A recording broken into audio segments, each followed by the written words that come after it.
Good morning students. आज हम आपका जो सेकंड चैप्टर चल रहा था एसएसटी का, रिसोर्सेज इन इंडिया पार्ट 2, उसी के बारे में बात करेंगे। ठीक है, आपका अभी तक हो गया था हॉर्टिकल्चर डेवलपमेंट प्रोग्राम्स के बारे में। उसके बाद आते हैं हम मिनरल्स पे। रिसोर्सेज की बात चल रही है, पूरी सारे रिसोर्सेज ही हैं हमारे।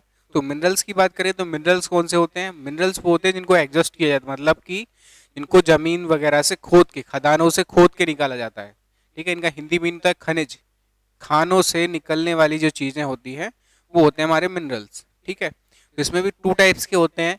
सबसे पहला होता है हमारा मेटेलिक, दूसरा नॉन मेटेलिक। मेटेलिक वो जिनमें मेटल्स बहुत इनफ क्वांटिटी में पाए जाते हैं।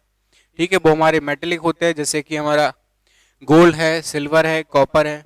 इन सब में मेटल्स काफ़ी सारे होते हैं। उसके बाद हम बात करें नॉन मेटेलिक मिनरल्स, तो नॉन मेटेलिक मिनरल्स वो होते हैं जिनमें कि मेटल्स कम होते हैं। फॉर एग्जांपल जैसे हमारा गो डायमंड है। ठीक है, इसमें मेटल कम होते हैं। और माइका है, कोल है, सॉल्ट है, जिप्सम है। ठीक है, तो इनमें मेटल्स कम होते हैं। इनमें मेटल्स कम होते हैं, या कह सकते हैं होते ही नहीं है। ठीक है, होते ही नहीं है। तो ये होते हैं हमारे नॉन मेटेलिक। अब हम बात करते हैं आगे मिनरल्स में। तो सबसे पहला हमारा जो आ रहा है वो है आयरन ओर। ठीक है, आयरन ओर से मतलब आप समझ सकते हैं, आयरन मतलब जानते हैं। ठीक है, तो जो कच्चा लोहा जो रहता है मेनली उसको आयरन ओर बोला जाता है, मतलब आयरन का जो प्रोडक्ट होता है, ठीक है, उसको आयरन बोला जाता है। बाकी जो हमें प्रोडक्ट मिलता है वो तो काफ़ी मॉडिफाइड रहता है। ठीक है, उसके बाद हमें जो मिलता है, तो आयरन ओर के तीन टाइप्स होते हैं।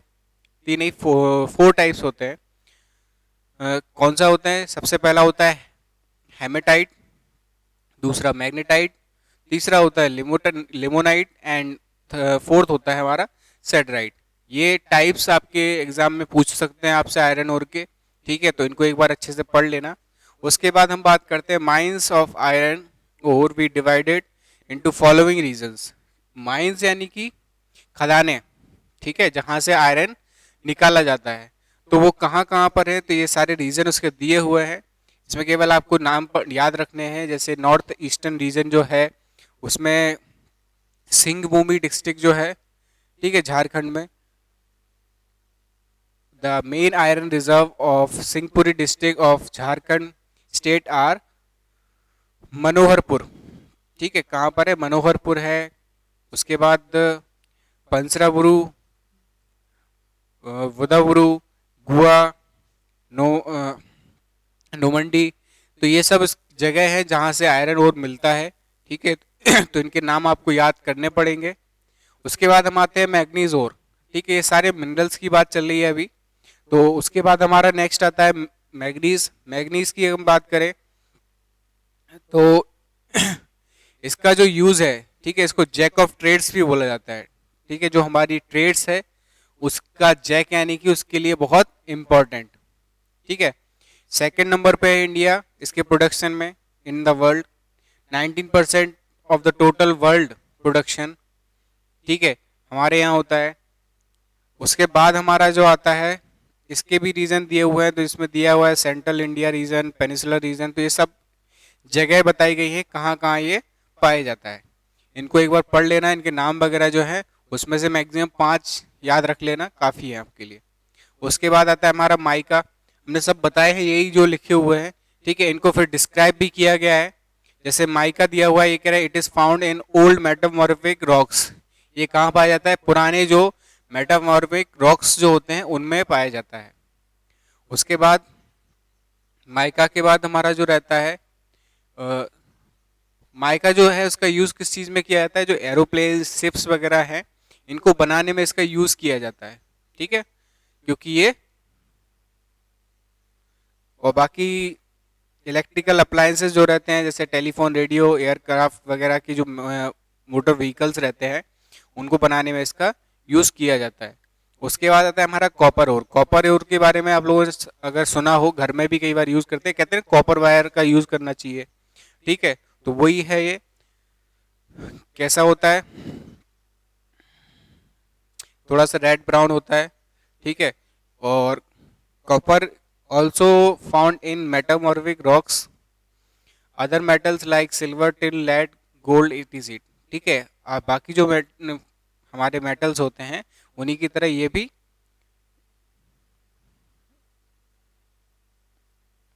हाँ, तो ये भी जो है वो काफ़ी एलिमेंट्स या जो कह सकते हैं मेटल से मिल के बना होता है। जैसे कि अगर हम बात करें, छोटी सी टेबल दी हुई है, कॉपर प्लस जिंक ब्रास बनता है इससे, कॉपर प्लस लेड ब्रॉन्ज बनता है, copper plus gold rolled gold बनता है।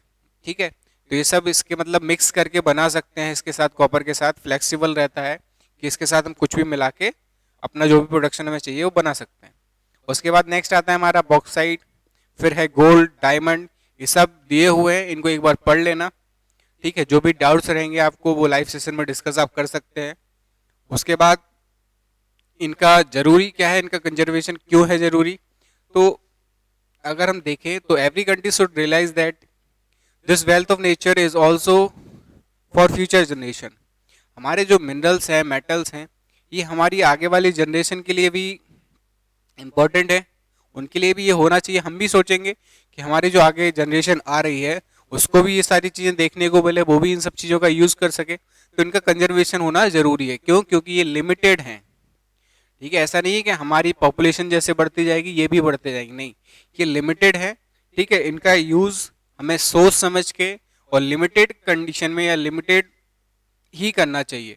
ठीक है, उसके बाद materials which are polluting the environment should not be used. ठीक है, तो ऐसे मटेरियल्स जो कि इन्वायरमेंट को क्या करें, पॉल्यूट कर रहे हों, ठीक है, जिससे कि हमारे मिनरल्स इफेक्ट हो, उनका यूज़ नहीं करना चाहिए। ठीक है, तो इस टाइप से कुछ कंजर्वेशन इसके दिए हुए हैं, तो आप मन से भी लिख सकते हैं इनको। हमने बताया था कि इनको जिस चीज़ से हार्म हो रहा हो उसी का अपोजिट कर देना, कंजर्वेशन हो जाएंगे। उसके बाद हम बात करते हैं हमारे पावर रिसोर्सेज की। पावर रिसोर्स हमने बताया था आपको जब फर्स्ट चैप्टर की वीडियोस चल रही थी आपकी, पावर जो हमारा रिसोर्स था पूरे ग्राफ में, उसमें हमने बताया था पावर मतलब कि जो हमारी एनर्जी हमें मिलती है। ठीक है, फॉर एग्जांपल सोलर एनर्जी भी हो सकती है वो, ठीक है, हमारी हाइड्रो इलेक्ट्रिसिटी भी हो सकती है, तो ये सारी चीज़ें रहती हैं वो पावर्स में आती हैं हमारे। ठीक है, तो उसके बाद जो रिसोर्स के पावर रिसोर्स की अगर हम बात करें तो उसमें फर्स्ट आता है हमारा कन्वेंशनल रिसोर्स या कन्वेंशनल सोर्स ऑफ एनर्जी। तो इसमें हमारे कौन कौन से आ जाएंगे, coal, petroleum, natural gas and electricity. ठीक है, और दूसरा होता है नॉन कन्वेंशनल, यानी इसमें आता है हमारा solar energy, wind energy, bio energy, geothermal energy. आप देखो इन दोनों में क्या डिफरेंस है। कन्वेंशनल जो रहते हैं हमारे, ठीक है, ये सारे इनका हम एक बार यूज कर लेते हैं, उसके बाद दोबारा यूज नहीं कर पाते। नॉन कन्वेंशनल जो है उनका यूज हम कर सकते हैं। ठीक है, कन्वेंशनल यूज से एक तरह से और अगर आप देखें तो कन्वेंशनल यूज मतलब होता है कि इनको हम कन्वर्ट करके, ठीक है, जैसे कोल है हमारा या पेट्रोलियम है हमारा, पेट्रोल का हम सीधा सीधा तो कुछ यूज कर नहीं पाते, उसको क्या करते हैं हम गाड़ी में डालते हैं, ठीक है, या व्हीकल्स वगैरह मोटर वगैरह में डालते हैं, उसके बाद मोटर काम करती है, चलती है उससे, ठीक है, उसका हम यूज करते हैं। ठीक है, तो वो डायरेक्टली यूज तो आई, इसको कन्वेंस करके यानी कि दूसरी चीज में कन्वर्ट करके उसका यूज किया जाता है। उसके बाद अगर हम नॉन कन्वेंशनल की बात करें, सोलर एनर्जी है, विंड एनर्जी, इनका हम यूज डायरेक्टली करते हैं। सोलर एनर्जी का यूज कैसे करेंगे, डायरेक्ट ही करेंगे। क्लियर है इतनी बात। उसके बाद आता है हमारा इसी में कोल। ठीक है, पावर रिसोर्स की अगर हम बात करें तो इसमें आता है सबसे पहला हमारा क्या, कोल। तो कोल में कह रहे हैं the carat of development of modern industrialization goes coal, it is called the mother of industry. Coal जो है, ठीक है, इसको इंडस्ट्रीज की माँ, मदर ऑफ इंडस्ट्रीज कहा जाता है, क्योंकि ये हमारी जो पूरा क्रेडिट है मॉडर्न इंडस्ट्रियलाइजेशन का, ठीक है, वो पूरा कोल को जाता है। क्यों? क्योंकि it is a metamorph from the form of vegetation lying buried under the rocks of ages. It is found in sedimentary rocks. It has become more important in the world after the industrial revolution. कहने का मतलब ये है, industry जो mainly काम करती है उसमें कोल का यूज बहुत ज़्यादा होता है, इसलिए इंडस्ट्री के लिए ये बहुत इंपॉर्टेंट है। उसके बाद हम बात करते हैं, ये कह रहे हैं कि based on the quantity of carbon 4 types of coal is found in India। ठीक है, यानी कोल्स जो रहते हैं उसमें कार्बन की कितनी क्वांटिटी रहती है उसके अकॉर्डिंग इंडिया में जो चार कोल पाए जाते हैं कौन कौन से हैं। सबसे पहला है हमारा एंथ्रासाइट, बिटुमिनस, ब्राउन या फिर इसको लिग्नाइट भी बोलते हैं, और फोर्थ हमारा रहता है पीट। तो ये हमारे कोल के चार टाइप्स होते हैं। It is the best quality coal जो हमारा एंथ्रासाइड होता है वो सबसे अच्छी क्वालिटी का होता है, ठीक है। इसमें 80 से लेके 95% ऑफ कार्बन होता है इसमें। उसके बाद it is bright and very hard, it burns smokeless and gives more heat. Coal आपको अगर समझ में नहीं आ रहा हो तो कोल को हम समझ सकते हैं कोयला। कोयला तो सभी लोग जानते हैं, वो होता है हमारा कोल, ठीक है। तो अब समझ में आ रहा होगा। तो कोयले के जो है कोल के जो टाइप्स रहते हैं उसमें सबसे पहला है हमारा एंथ्रासाइड, ये सबसे अच्छी क्वालिटी का रहता है, ठीक है। ये जब जलता है तो बिना स्मोक यानी कि बिना धुएं के जलता है और ज्यादा हीट देता है, ठीक है। इसमें 85 से लेकर 95% तक कार्बन होता है। दूसरा आता है हमारा bituminous, it is second grade coal containing 70 to 80%। इसमें कितना होता है हमारा कार्बन, 70 से 80% होता है। It is black in colour, ये इसका कलर जो रहता है वो थोड़ा ब्लैक रहता है। उसके बाद gives less smoke when burned, अब उसमें तो बिल्कुल स्मोक नहीं निकल रहा था, इसमें से थोड़ा स्मोक निकलता है, ठीक है, जब इसको जलाया जाता है। उसके बाद ब्राउन या फिर लिग्नाइट, ब्राउन या लिग्नाइट की अगर हम बात करें this is poor quality coal, यानी कि ये थोड़ी सस्ती क्वालिटी का कोल है, ठीक है। इसमें 40 से 55% कोल वो कार्बन रहता है इसमें। उसके बाद it gives more smoke when burned, ये ज्यादा धुआं निकलता है जब इसमें इसको जब हम बर्न करते हैं यानी जलाते हैं। उसके बाद हमारा लास्ट है पीट, यानी this is the primary form of coal, it is deposited in the shallow pits due to distinction of vegetation. Carbon content is 20% and contains 80% humidity, ठीक है। तो ये जो रहता है हमारा, ये प्राइमरी कोल की अगर हम बात करें सबसे पहला जो फॉर्म होता है इसका, ठीक है, वो है ये। इसमें 20% कार्बन होता है, बाकी 80% ह्यूमिडिटी होती है, ठीक है। तो ऐसे ही इन सबको एक बार और पढ़ लेना आप, इनमें कुछ नहीं, केवल इतना ही दिया है किसमें कितना परसेंट पाया जाता है, ठीक है, कौन धुआं देता है कौन नहीं देता है, बस। उसके बाद हम आते हैं coal production and coal reserves in India, ठीक है।